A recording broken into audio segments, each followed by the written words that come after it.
The courtroom falls silent as a black doctor stands accused of reckless driving, his career and freedom hanging in the balance. But what really happened that night? Was it a moment of carelessness or an act of heroism? Stay until the end to uncover the truth in this gripping story of justice, prejudice, and redemption. Let us know your thoughts in the comments and share this video to spark the conversation. The courtroom buzzed with tension as the doors opened, allowing a steady stream of spectators to fill the seats. Judge Anna Gray, known for her sharp wit and uncompromising demeanor, entered with her usual air of authority. The room fell silent as everyone rose. She gestured for them to be seated and began organizing the case documents in front of her. At the defendant's table stood Marcus James, a tall, lean man in his mid-30s, dressed in a faded medical uniform. His posture was upright, his face calm, but there was an undeniable heaviness in his eyes. The case had garnered significant attention. A black doctor accused of reckless driving while supposedly rushing to save a patient's life.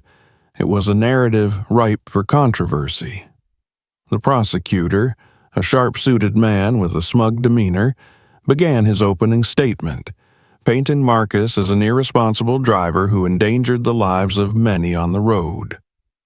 "Your Honor," the prosecutor began, addressing Judge Gray with a confident tone, "the defendant, Marcus James, drove his vehicle at dangerously high speeds, weaving through traffic and ignoring basic road safety laws. His actions could have resulted in fatalities." The judge nodded curtly, signaling for him to continue. "He claims he was in a rush to save a patient, but the law is clear. No one, not even a medical professional, is above it. This reckless behavior cannot go unpunished." The prosecutor returned to his seat, a faint smirk playing on his lips. Marcus's defense attorney, an older man with silver hair and a kind demeanor, stood to respond. "Your Honor, my client, Marcus James, is a dedicated physician who has spent his career saving lives. On the night in question, he received an urgent call about a young girl in critical condition. Every second counted, and he made a judgment call. His intention was never to endanger lives, but to save one." Judge Gray's face remained stoic. She had heard similar arguments before and wasn't easily swayed by emotional appeals. "Dr. James," she said, finally turning her gaze to the defendant, "do you understand the severity of the charges against you?" "Yes, Your Honor," Marcus replied, his voice steady. "And do you believe your actions were justified?" "I do," he said, meeting her eyes without flinching. The judge's expression didn't waver. "We will see if the evidence supports your claim." As the trial proceeded, the prosecution called their first witness, a highway patrol officer who described the chaos of the defendant's driving.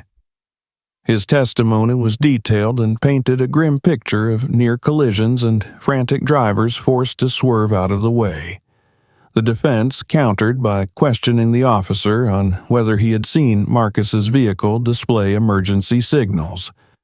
The officer admitted that he had, but insisted it didn't justify the recklessness. The tension in the room grew as Judge Gray appeared increasingly skeptical.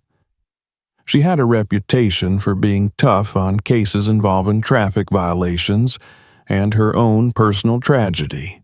A car accident that nearly claimed her teenage daughter's life loomed over her judgments in such cases.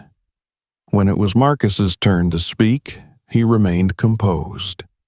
He described the urgency of the situation, the frantic call from the hospital about a young girl losing blood rapidly, and the impossibility of waiting for traffic to clear. His voice broke slightly as he explained his reasoning, but he quickly regained his composure. "I didn't see another option, Your Honor," he said. "I've sworn to save lives, and that's what I was trying to do." Judge Gray narrowed her eyes. "And do you believe your decision to prioritize one life over the potential risk to many was appropriate?" Marcus hesitated for a moment. "I believe every life matters. That night, saving that child was the best decision I could make." Her expression hardened, but before she could respond, a voice from the gallery interrupted. "Your Honor," the voice called, drawing gasps from the audience. It was an older man in the back row, standing with a determined look on his face. "May I speak?" Judge Gray frowned. "This is highly irregular. Who are you?" "My name is George Miller," the man said firmly. "I was there that night. I followed Dr. James's car. I think the court needs to hear what I saw." The judge hesitated, then nodded. "Proceed." The courtroom buzzed with anticipation as Miller described the night in vivid detail. He recounted seeing Marcus's vehicle weaving through traffic with its emergency lights on. At first, he assumed it was reckless driving, but then he saw Marcus rush into a hospital and immediately begin working on a patient. "He didn't even pause to explain," Miller said. "He just ran in and got to work. That wasn't the behavior of a careless man. That was someone desperate to save a life." The courtroom fell silent as Miller returned to his seat. Marcus remained composed, though his hands gripped the table tightly. Judge Gray stared at him for a long moment before speaking. "This testimony will be considered," she said finally, her tone unreadable. "But the court has not yet reached a decision. We will adjourn for the day." As the room emptied, Marcus sat quietly, his thoughts heavy. He had done what he believed was right, but the weight of judgment loomed over him. In the gallery, George Miller watched him with quiet admiration, while Judge Gray sat at her bench, lost in thought. The trial was far from over, but the cracks in the rigid facade of justice had begun to show. The following day, the courtroom was again filled to capacity, with a palpable tension in the air. Judge Gray entered the room, her expression as composed as ever, but her sharp gaze suggested she had spent the previous night carefully reviewing the testimony. Marcus sat at the defense table, his demeanor calm but guarded, while the prosecutor adjusted his papers with an air of confidence. The defense attorney exchanged a brief word with Marcus, who simply nodded in response. The prosecutor began the day by calling another witness to the stand, a middle-aged woman who had been driving on the highway the same night. She described how Marcus's car had sped past hers, causing her to swerve in fear.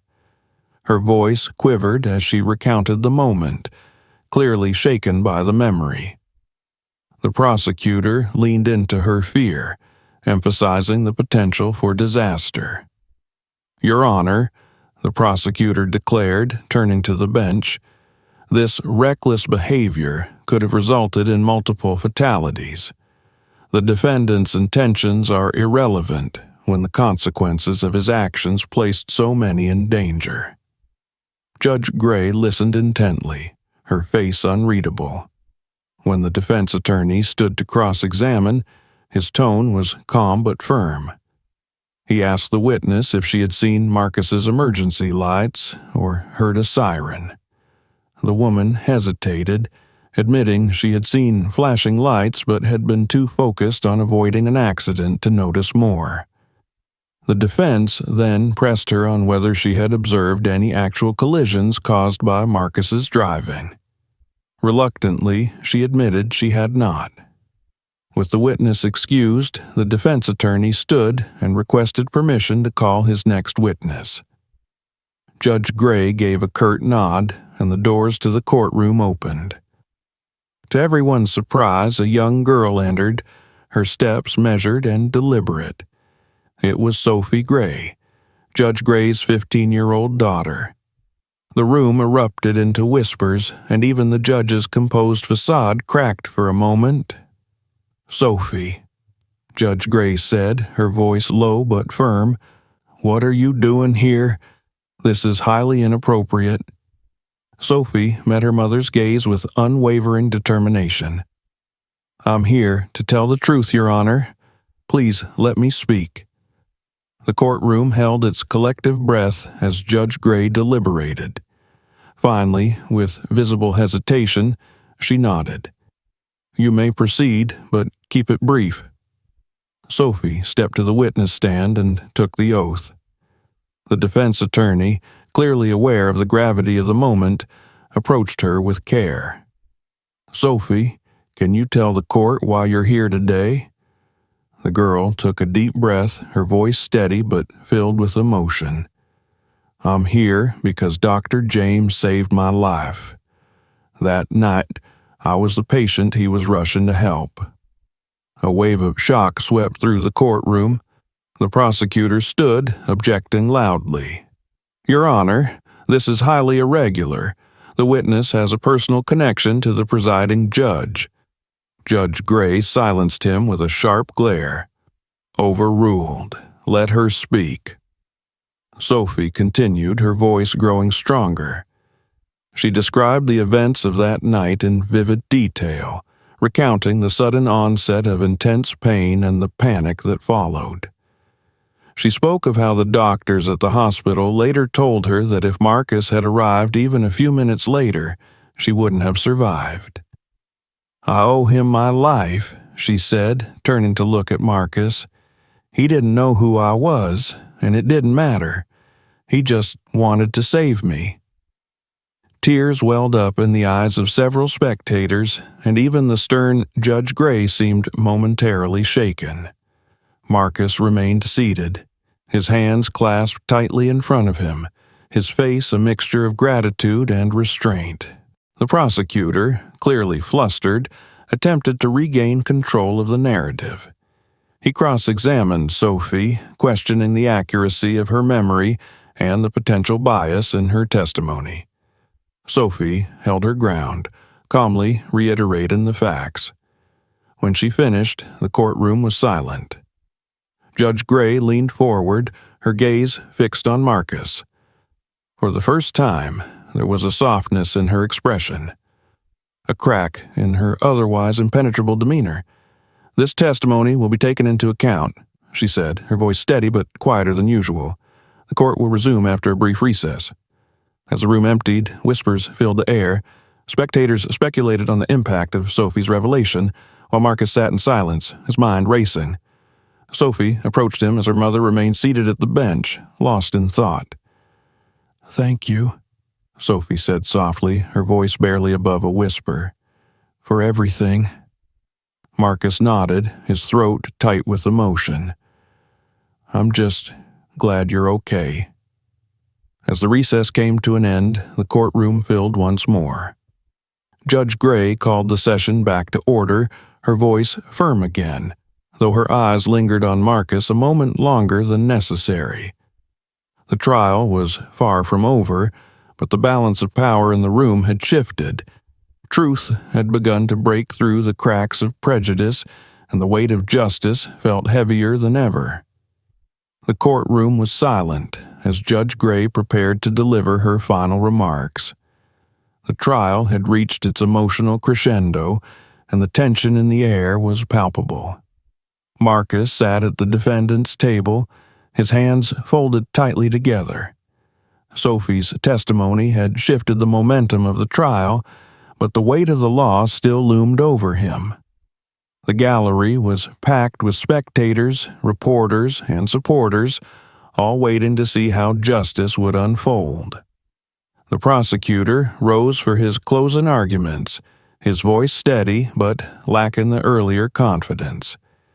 He reiterated his points about the danger posed by Marcus's driving, framing it as a reckless act that could not be excused by good intentions.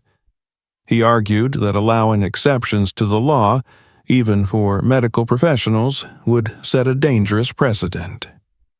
His words were met with nods from a few in the audience, but the room as a whole seemed subdued, the emotional weight of Sophie's testimony lingering heavily. When the defense attorney stood, he spoke with conviction. He reminded the court of Marcus's spotless record, his dedication as a physician, and the life he had saved that night. He emphasized that Marcus's actions were not motivated by carelessness, but by a deep sense of duty. His voice rose slightly as he concluded, Dr. James did what he believed was right, knowing the risks. He chose to save a life, and for that he should be commended, not condemned. Judge Gray sat back in her chair, her expression unreadable. She glanced at Marcus briefly before calling a recess to deliberate. As she left the bench, the courtroom erupted into hushed conversations. Marcus leaned back in his chair, exhaling slowly. His attorney placed a reassuring hand on his shoulder, but Marcus's gaze remained fixed ahead, lost in thought.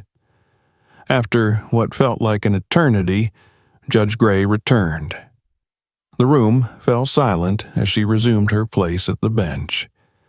Her gaze swept the room, lingering for a moment on Sophie, who sat in the gallery with her hands clasped tightly in her lap. Then she looked at Marcus. This case has presented a unique set of circumstances, she began, her voice steady but softer than usual. On one hand, the law exists to protect public safety, and reckless driving, regardless of intent, cannot be taken lightly. On the other hand, we have heard compelling testimony about the urgency of the situation and the life that was saved as a result of Dr. James's actions. She paused, her hands resting on the edge of the bench. As a judge, my duty is to interpret and uphold the law, but as a person, and as a mother, I cannot ignore the extraordinary circumstances that brought us here. Marcus's breath caught as she continued.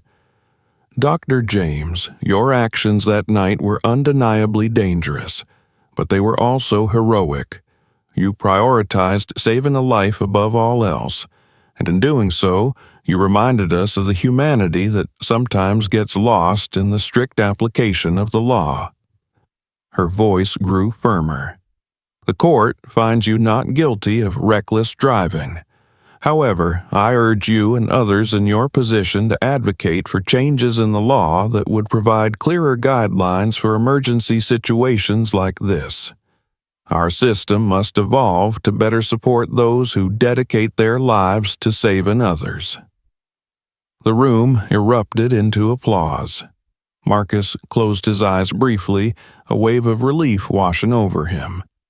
His attorney patted him on the back, while Sophie and her mother exchanged a long, emotional glance.